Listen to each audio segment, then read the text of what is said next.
Here this morning, pulling a double shift for us. You've gotten about 2 minutes of sleep after anchoring last night. You're tracking flights this morning at MSP. Yeah, I slept here, so I did get some rest, but we are ready to go. It is such a busy day for travel. That's why we are really keeping a close eye on MSP. It was a nightmare yesterday at the airport. The weather caused hundreds of delays and cancellations.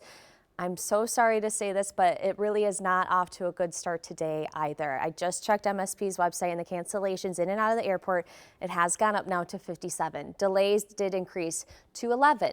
Dusty, our photographer, is there right now as the lines are starting to pick up. Yeah, you can see it. The lines really are starting to pick up.